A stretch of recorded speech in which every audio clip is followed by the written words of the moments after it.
Hello, welcome back. In the last lesson, we learned how to create a class, a constructor class that gets automatically run every time you instantiate the class, and a couple of methods inside of it, and how to add properties and how to overwrite the properties. In this lesson, we're going to learn how to return some of that information into a variable so that we can use it outside of a class. Leaving off exactly where we were in the last lesson, what if we just wanted to get the name? We could create a method called getName, and it doesn't have to be called getName. It could be called anything you want, really. But we're going to call it getName because that's all it's going to do. It's going to get the name. And just like a regular function, we're just going to return this dot name. Now, if you return just name, well, name doesn't exist. This would be referring to a variable inside here. So that would work.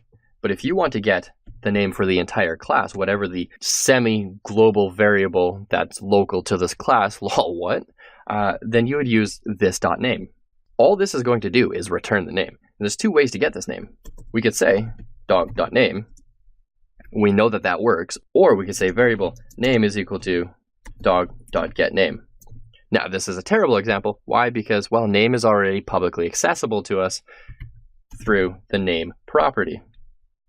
However, what if we wanted to do something that we don't initially have, right? Run a formula, run some math, figure something out, add some sort of additional logic.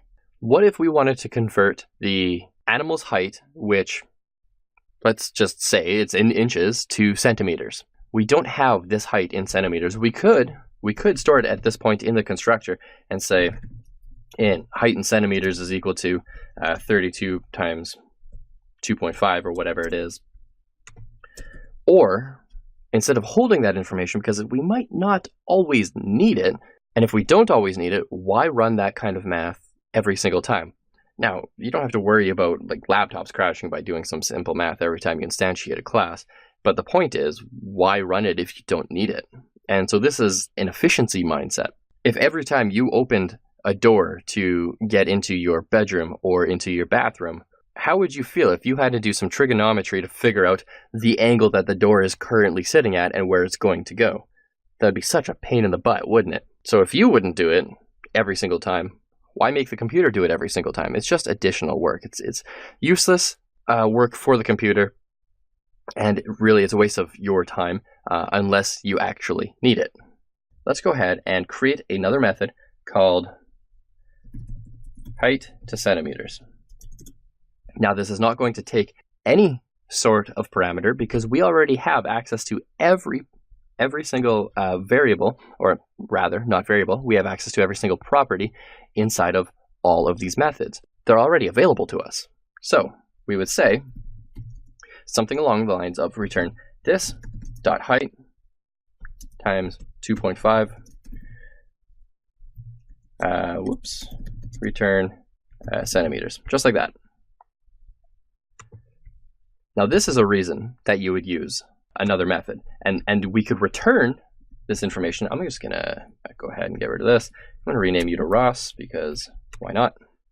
And if we want to say where centimeters is equal to dog.height to centimeters, well, inside of dog, inside of this class, we don't have a centimeters property. It just doesn't exist.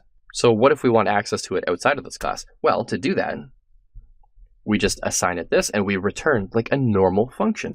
We're already familiar with all this, right? So now we're just putting all of the pieces together. And if I console.log centimeters, go back to my page and refresh, we get 80. So it did 32 times 2.5 is equal to 80.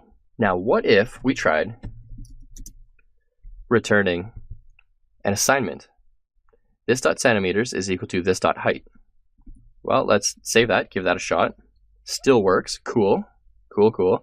So we know that this variable works, but what happens when we now do dog.centimeters? Now we have access to it.